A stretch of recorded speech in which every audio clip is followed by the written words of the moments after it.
گہری ہوتی جا رہی تھی۔ جمعیت علماء ہند کے مسلسل اصرار کے بعد بھی اس پر نکیل نہیں ڈالی گئی، جبکہ اس وقت مرکز اور تمام صوبوں میں کانگریس کی ہی حکومت تھی۔ اگر وہ چاہتی تو اس کے خلاف سخت قانون سازی کر سکتی تھی، مگر اس نے جو لچکدار پالیسی اختیار کی تھی اس کے نتیجے میں فرقہ پرست طاقتیں اور طاقتور بنتی چلی گئی۔ ملک کی آزادی میں قربانی دینے والے ہمارے بزرگوں نے جس ہندوستان کا خواب دیکھا تھا وہ یہ ہرگز نہیں۔ ہمارے بزرگوں نے ایک ایسے ہندوستان کا خواب دیکھا تھا جس میں بسنے والے تمام لوگ ہمیشہ کی طرح نسل،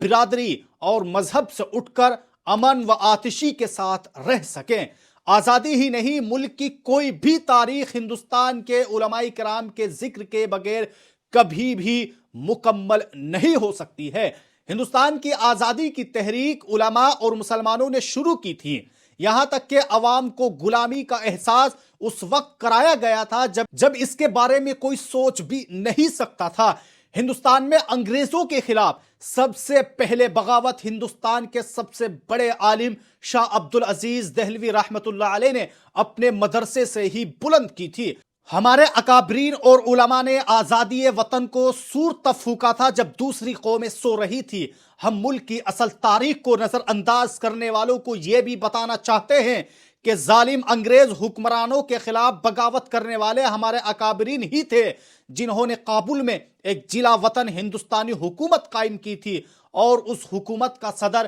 ایک ہندو راجہ مہندر پرتاپ سنگھ کو بنایا گیا تھا، کیونکہ ہمارے اکابرین مذہب سے بالا تر ہو کر محض اتحاد اور انسانیت کی بنیاد پر اس ملک کو غلامی کی زنجیروں سے آزاد کرانے کے حق میں تھے، اور وہ اس حقیقت سے بخوبی واقف تھے کہ ہندوؤں، سکھوں اور مسلمانوں کو ایک ساتھ لائے بغیر یہ خواب کبھی پورا نہیں ہو سکتا۔ چنانچہ جب شیخ الہند مالٹا کی جیل سے رہا ہو کر باہر آئے تو انہوں نے زور دے کر یہ بات کہی تھی کہ ملک کی آزادی کا مشن تنہا مسلمانوں کی کوشش سے پورا نہیں ہو سکتا، بلکہ انگریزوں کے چنگل سے ملک کو باہر نکالنا ہے تو آزادی کی تحریک کو ہندو مسلم تحریک بنانا پڑے گا۔ انہوں نے یہ بھی فرمایا تھا کہ اگر خوش قسمتی سے سکھوں کی جنگجو قوم کے ساتھ آ جائے تو آزادی وطن کی راہ اور بھی زیادہ آسان ہو جائے گی۔ شیخ الہند رحمت اللہ علیہ کا یہ مقولہ کتابوں میں محفوظ ہے۔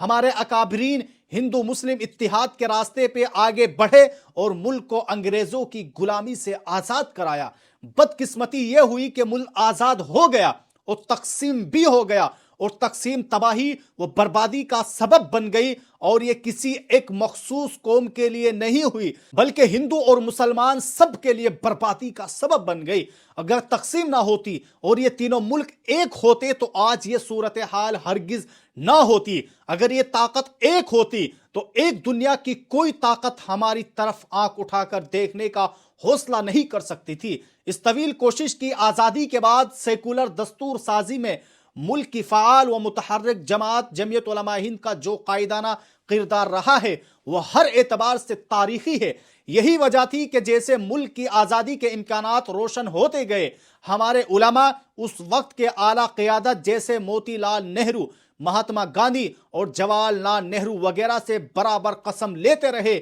کہ ملک کی آزادی کے بعد ملک کا دستور سیکولر دستور بنے گا، اور کانگریس قیادت بھی اس بات کی یقین دہانی کراتی رہی کہ مسلمانوں کی مسجدیں، مسلمانوں کے مدرسے، مسلمانوں کے امام باڑے، مسلمانوں کے قبرستان، مسلمانوں کی زبان، مسلمانوں کا کلچر، مسلمانوں کی تہذیب، یہ تمام چیزیں محفوظ رہے گی۔ لیکن یہ ایک عجیب اتفاق ہے کہ ملک آزاد ہوا اور ہمارے اکابرین کی نظریے کے خلاف تقسیم بھی ہو گیا، یا یہ کہ تقسیم کر دیا گیا تھا۔ اگر اس وقت کے ہمارے اکابرین ایسی دور اندیشی سے کام نہ لیتے اور ذرا بھی کمزور پڑ جاتے تو آج یہ ملک جمہوری ملک نہ ہو کر ایک ہندو اسٹیٹ بن جاتا، اور تب شاید ملک کی بے شمار مذہبی اور زبانی اقلیتیں بشمول مسلمان اپنے مذہبی حقوق سے محروم ہو جاتے۔ لیکن افسوس، موجودہ حکومت وفد ترمیمی بل لا کر ان تمام مسجدوں، مقبروں، قبرستانوں، امام باڑوں اور اوقاف کی ان جائیدادوں کو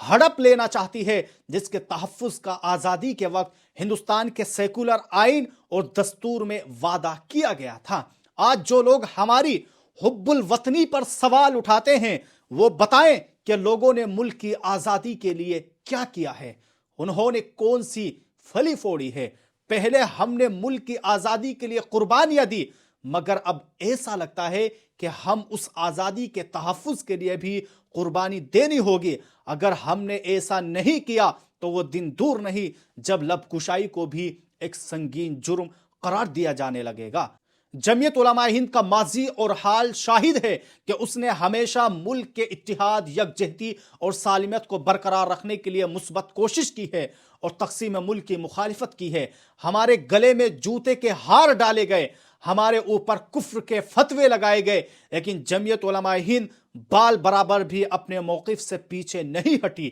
ہمیں ملک کے آئین سے اس لیے محبت ہے کہ یہ ملک کا اتحاد، یکجہتی اور سالمیت کی وہ دستاویز ہیں جس کی روشنی میں ہم ملک کے مستقبل کو سنوارنے کے ساتھ ساتھ اس ملک کو ایک خوشحال اور پوری دنیا کے لیے ایک مثالی ملک بنا سکتے ہیں۔ ہماری نظر میں آئین جمہوریت کی بنیاد کا وہ پتھر ہے، اگر اسے اس کی جگہ سے ہلایا گیا تو پھر جمہوریت کی یہ عظیم عمارت بھی کھڑی نہیں رہ سکے گی۔ اس لیے ہم اکثر کہتے ہیں کہ آئین بچے گا تو ملک بچے گا۔ پچھلے کچھ برسوں کے دوران ان ملکوں میں جو یک رخی سیاسی کی جا رہی ہے اس نے آئین کے وجود پر سوالیہ نشان لگا دیا ہے۔ بظاہر آئین کی قسمیں کھائی جاتی ہے، اس کا قصیدہ بھی پڑھا جاتا ہے، لیکن سچائی یہ ہے کہ آئینی احکامات کی صریحاً خلاف ورزی کر کے ملک کی اقلیتوں، خاص طور پر مسلمانوں کو نئے حربوں سے پریشان کیا جا رہا ہے۔ ایسے میں ہماری ہی نہیں، ملک کی ان تمام شہریوں کی جو ملک کے آئین اور در جمہوریت میں یقین رکھتے ہیں، یہ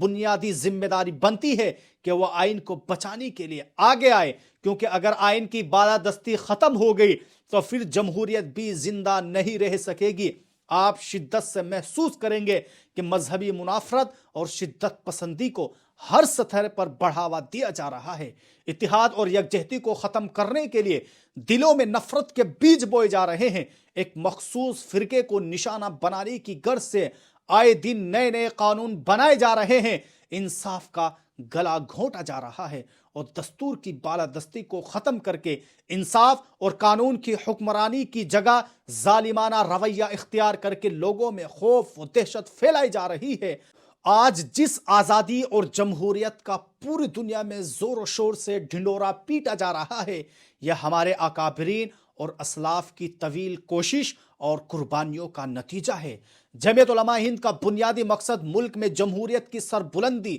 اور دستور کے تحفظ کو یقینی بنانے کے ساتھ ساتھ امن و آشتی اور باہمی اخوت و محبت کی صدیوں پرانی روایت کو نئی زندگی دینا ہے۔ کسی بھی مذہب اور ترقی یافتہ سماج کے لیے عدل و انصاف اور امن و امان سب سے بڑا پیمانہ ہوتا ہے۔ ہر حکمراں کا بنیادی فرض اپنی رعایا یعنی اپنی عوام کو انصاف مہیا کرانا ہوتا ہے، لیکن افسوس اس کی جگہ فرقہ پرست لوگوں کی متعصب ذہنیت ایک مخصوص فرقے کو دیوار سے لگا دینے کی دانستہ سازش کر رہی ہے۔ نوجوانوں کو تعمیری کاموں میں لگانے کے بجائے تخریب اور نفرت کا آلہ کار بنایا جا رہا ہے۔ متعصب میڈیا جھوٹ اور اشتعال پھیلانے کا سب سے بڑا ذریعہ بن گیا ہے۔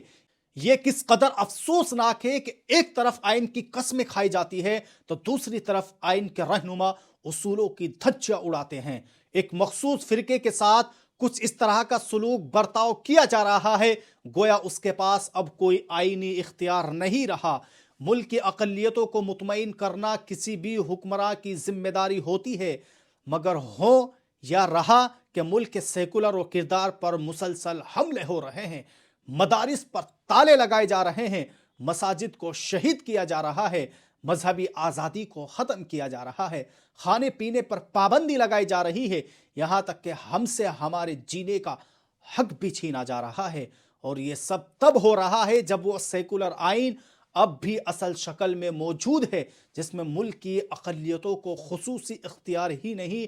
بلکہ مکمل آزادی ضمانت بھی دی گئی ہے۔ یہی وہ سیکولر آئین ہے جس کے لیے ہمارے اکابرین 150 سال تک ملک کو غلامی سے آزاد کرانے کے لیے قربانیاں دیتے رہے۔ اور افسوسناک بات یہ ہے کہ خود سیکولر کہنے والی بعض سیاسی پارٹیاں